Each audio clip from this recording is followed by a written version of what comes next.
আড়াল থেকে বৃন্দা ও শ্যামের গোপন কথা শুনে বৃন্দার চক্রান্ত জেনে গেল একলব্য। হ্যাঁ বন্ধুরা, আমরা এমনটা দেখতে পাবো রাঙ্গামতি তীরন্দাজ ধারাবাহিকের আগামী পর্বগুলোতে। বসুবাড়ির সম্পত্তি হাতানোর জন্য বৃন্দা ভয়ঙ্কর খেলায় মেতে ওঠে, চক্রান্ত করে তার ছেলে বন্ধু শ্যামের সাথে। আর একলব্য রাঙাকে ভুল বুঝে অবিশ্বাস করে রাঙার উপর খেপে গিয়ে নিজের অজান্তে বৃন্দার পাতা ফাঁদে পা দিয়ে ফেলে। একলব্যকে শ্যামের অফিসে চাকরি দেওয়ার নাম করে একলব্যকে দিয়ে একটা চুক্তিপত্রে সাইন করিয়ে নেয়, যেই চুক্তিপত্রে লেখা আছে নবারুণ বসু ও একলব্য বসু স্বইচ্ছায় বসুবাড়ির সমস্ত সম্পত্তি বৃন্দা বসুর নামে করে দিয়েছে। কিন্তু একলব্য বোকার মতো না জেনে শুনে চুক্তিপত্রে সাইন করে দেয়, এমনকি নবারুণকে দিয়েও সাইনটা করিয়ে নেয়।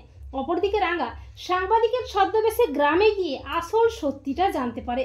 এরপর পরদিন একলব্য শ্যামের অফিসে যায়, আর ঠিক তখনই বৃন্দা গোপনে শ্যামের সাথে চক্রান্ত করছে আর বলছে একলব্যকে এমন ফাঁদে ফেলেছি না, ওকে সারাটা জীবন আমার কথা শুনেই চলতে হবে। ও এটা জানে না যে চুক্তিপত্রিতে লেখা আছে নবারুণ বোস সমস্ত সম্পত্তি স্বইচ্ছায় বৃন্দা বোসের নামে করে দিয়েছে। বসুবাড়ির বর্তমান মালকিন বৃন্দা বোস, ওদের সব কটাকে আমি পথে বসাবো, ঠিক যেভাবে রাঙাকে ফাঁসিয়ে জেলে পাঠিয়েছি।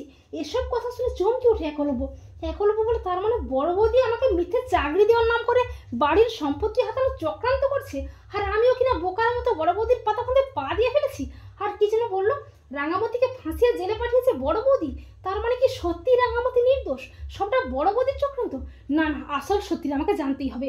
আর বড় বৌদি, তোমাকে আমি ছাড়বো না, তোমার অন্যায়ের শাস্তি তোমাকে পেতেই হবে। তো বন্ধুরা, তোমরাও এটাই চাও তো যে আড়াল থেকে বৃন্দা ও শ্যামের গোপন কথা শুনেই যেন বৃন্দার চক্রান্ত জানতে পারে একলব্য?